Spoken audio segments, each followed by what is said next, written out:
അതായത് അനശ്വരനായ സമ്പശിവൻ സാറിൻ്റെ ഏറ്റവും നല്ലൊരു അവതരിപ്പിച്ച കഥയിലെ ഏറ്റവും നല്ലതാണ് ഉയർത്തുന്ന റിസർവേഷൻ കൗണ്ട് ടോൾസ്റ്റോയുടെ.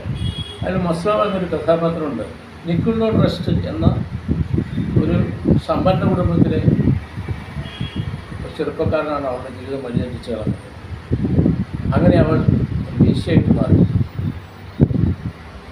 അങ്ങനെ അവൾ പോലീസ് സ്റ്റേഷനിലെ കോടതിയിലെ ജയിലിലെ നേഴ്സായിട്ട് അവൾ മേടിച്ചു കൊടുത്തു. ഇയാൾ തന്നെ മേടിച്ചു കൊടുത്ത ജോലിയാണ്.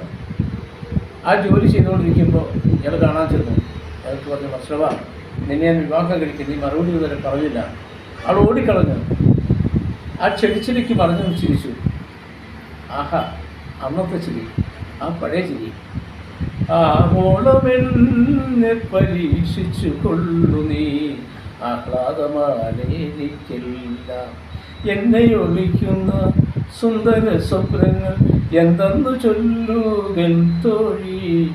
ആവോളമെന്നെ പരീക്ഷിച്ചു കൊള്ളു നീ, ആഹ്ലാദമാലേരിക്കില്ല.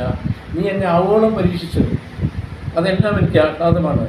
എന്നെ ഒളിക്കുന്ന സുന്ദര സ്വപ്നങ്ങൾ എന്താണെന്ന് ചൊല്ലു എൻ്റെ തൊഴിൽ, എൻ്റെ പ്രിയതമേ, എൻ്റെ പ്രിയേ എന്ന് പറയുന്ന ഈ രംഗം എൻ്റെ ജീവിതത്തിൽ എനിക്ക് ഒരുപാട് സ്വാധീനം ചെലുത്തുകയാണ്. ഒരുപക്ഷെ എൻ്റെ കാഥികനാക്കിയത് ആ ഒരൊറ്റ പാട്ടാണ്. ആ ഒരു പാട്ട് എത്ര ലക്ഷം പ്രാവശ്യം ഞാൻ പാടിയിട്ട് സ്വയം പാടി രസിച്ചിട്ടുണ്ടെന്ന് ഒരു കണക്കില്ല.